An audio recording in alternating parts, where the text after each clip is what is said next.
Everyone, this is Pratibha. Welcome back to my channel believe to learn. So friends, जैसा कि आप सभी जानते हैं कि यूपी एलटी ग्रेड पर जल्द ही भर्ती होनी है और इसका विज्ञापन सितंबर तक जारी होने की उम्मीद भी जताई जा रही है और इस साल के अंत तक इसका एग्जाम कराने की भी उम्मीद जताई जा रही है। तो ऐसे में आप सभी अभ्यर्थियों के द्वारा एक सवाल पूछा जा रहा था कि इसका क्या सिलेबस रहेगा, क्या पैटर्न रहेगा और किस विषय में आपको क्या पढ़ना होगा। ये सारी जानकारी आज आपको इस वीडियो के माध्यम से मिलेगी, तो वीडियो में अंत तक बने रहिएगा।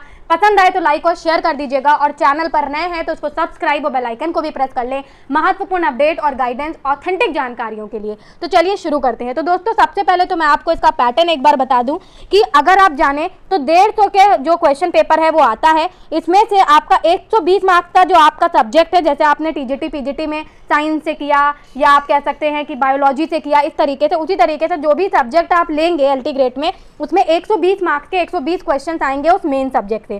तो अब आपका सवाल होगा कि इसमें आपको क्या पढ़ना है। तो दोस्तों, मैं आपको बताना चाहूंगी कि आपने जो टीजीटी पीजीटी में पढ़ा, आपका सब्जेक्ट जैसे आपका जो भी टॉपिक है, जैसे मान लीजिए हम हिस्ट्री की बात करें तो हिस्ट्री में आपको प्राचीन इतिहास, मध्यकालीन इतिहास और आपका जो मॉडर्न हिस्ट्री है वो आपको पढ़नी है। तो यही सिलेबस है आपका। सिलेबस एलटी ग्रेड में कोई डिफरेंट नहीं है। आपका जो मेन सब्जेक्ट होता है उसके जो भी इंपॉर्टेंट तथ्य हैं, इंपॉर्टेंट चीजें हैं, वो सभी आपको पढ़नी, जैसा कि आपने टीजीटी और पीजीटी में पढ़ा। तो अगर मेन सब्जेक्ट की बात करें तो सिलेबस में कुछ ज्यादा अंतर नहीं है, जैसा कि आपको बहुत सारे यूट्यूबर्स बता रहे हैं कि कुछ अलग अंतर है। ऐसा कोई अंतर नहीं है। अंतर है तो जो 30 मार्क्स की आपकी जनरल स्टडीज आती है, सामान्य अध्ययन आता है, उसमें ये 30 मार्क्स की आती है, मतलब करीब टोटल 150 मार्क्स का क्वेश्चन पेपर आपका होता है। और मैं आपको बताना चाहूंगी इसमें नेगेटिव मार्किंग भी होती है। उसके अलावा आपको ये दोनों ही सब्जेक्ट क्वालिफाई करने होते हैं। अब बात कर लेते हैं कि भाई मेन सब्जेक्ट का तो सिलेबस हमें पता है, क्योंकि हमने टीजीटी पीजीटी में जो मेन सब्जेक्ट का सिलेबस है वो पढ़ा है।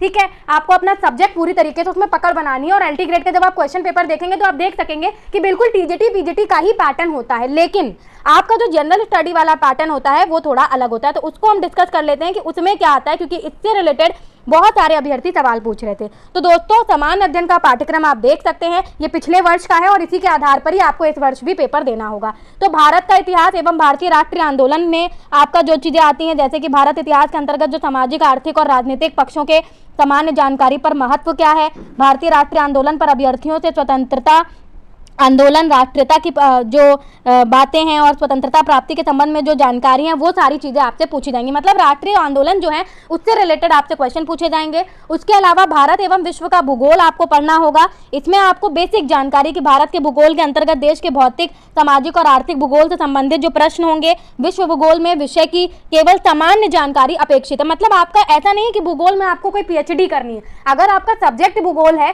तो आपको उसमें पीएचडी करनी है, नो डाउट, क्योंकि उसमें आपसे उसी सब्जेक्ट से रिलेटेड क्वेश्चन 120 आएंगे। लेकिन अगर हम समान अध्ययन की बात करें तो इसमें आपको पीएचडी नहीं करनी, बहुत जनरल क्वेश्चंस आपको तैयार करने। ये 30 मार्क्स का पेपर बहुत टफ नहीं होता है, इसलिए आप इसके लिए परेशान ना हो। उसके अलावा उसके आता है राज व्यवस्था, आपका राजनीति का शासन, संविधान, राजनीतिक व्यवस्था, पंचायती राज, लोक नीति, आधिकारिक मुद्दे, ये सारी चीजें आपसे पूछी जाती हैं। भारतीय अर्थव्यवस्था और सामाजिक विकास से रिलेटेड, जैसे आपने इकोनॉमिक्स का, मतलब एक सामान्य अध्ययन जो आप पढ़ते हैं सिर्फ वो, उसके लिए आप युक्ति पब्लिकेशन की अगर बुक भी ले लेंगे सामान्य अध्ययन की, तो भी आपका ये पोर्शन जो है वो कवर हो जाएगा।